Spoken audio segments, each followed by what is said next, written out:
There is a very specific kind of betrayal that only Bandai can deliver. You beat up One Piece Pirate Warriors 4 in 2025 thinking, I just want to turn my brain off, mash square and delete a few thousand marines. And then the game looks back at you thinking, sure Captain, but have you accepted soul maps into your life? Have you donated money to Bandai today? And have you bought your third character pass? Because here's the reality. In 2012, it cost about $15 to own the full DLC add-on bundle for the original Pirate Warriors. In 2015, Pirate Warriors 3 capped out at about $12 for the story pack, and that was already the fancier tier, the fancier era. In 2025, to own everything for Pirate Warriors 4, all passes, all episodes, all music packs, all the little nickel and dime bundles, that means the DLC stack alone is about 8.5 times what it was in the early era. Same franchise, same basic fantasy, completely different deal. And the worst part? They didn't do it with some big dramatic live service announcement. They did it like slow acting poison.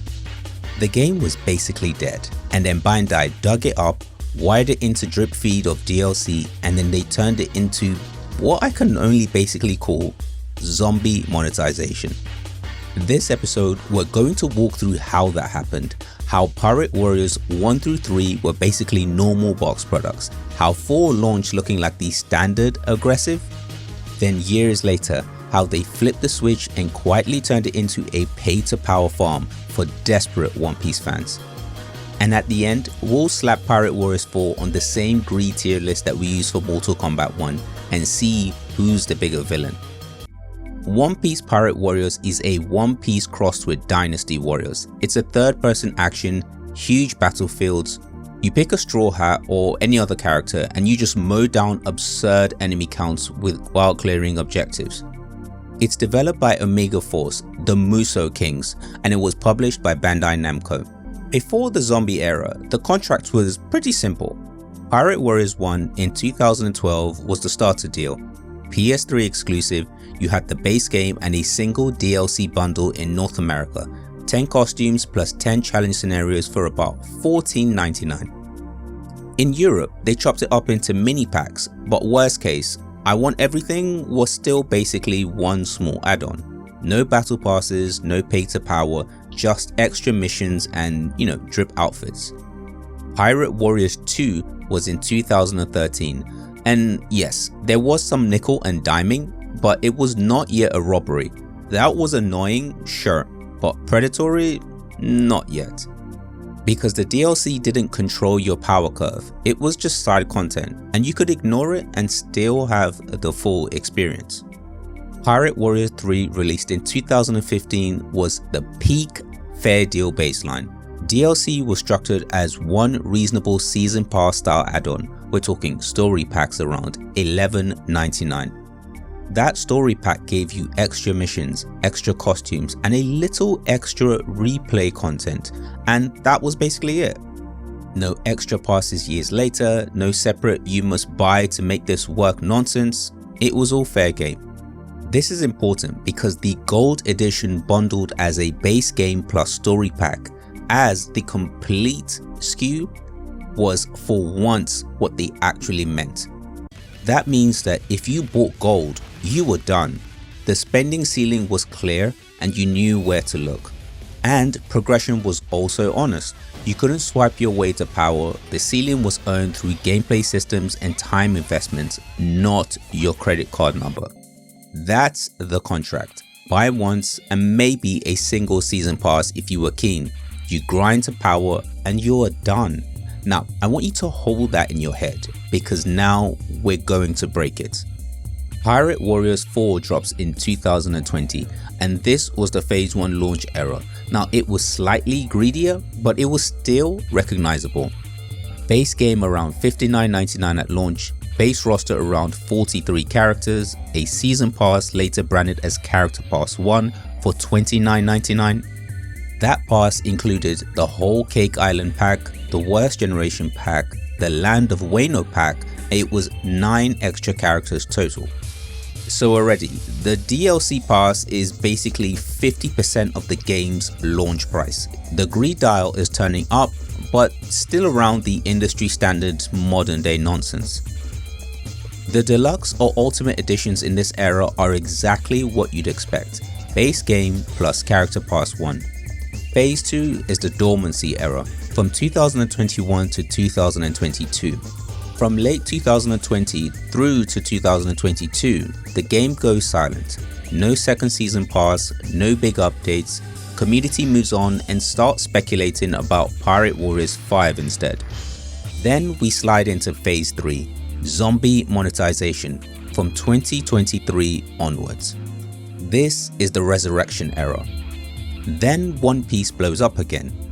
The feature-length movie Red is garnering extreme levels of hype.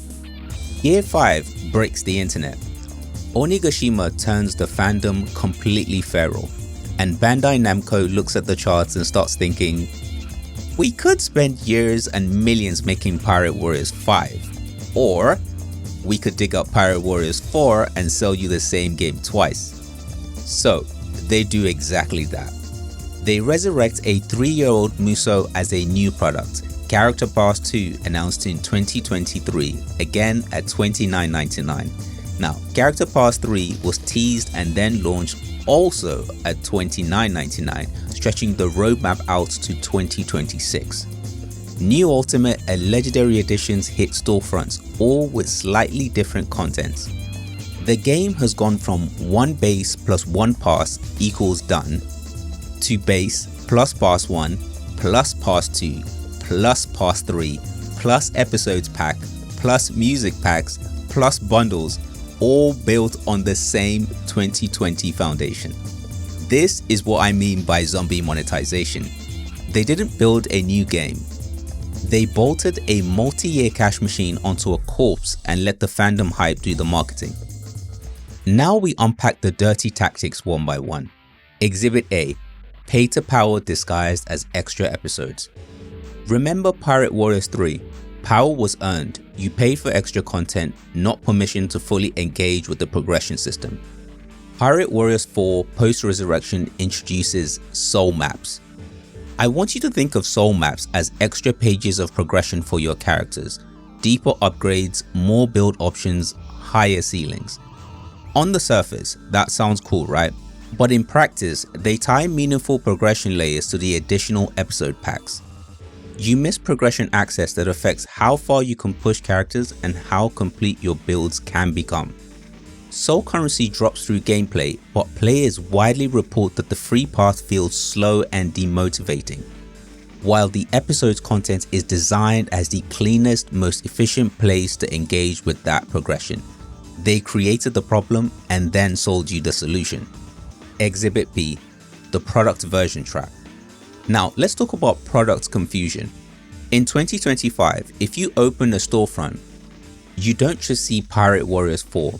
You see the base game, deluxe, ultimate, legendary, separate character passes, music passes, episode pack.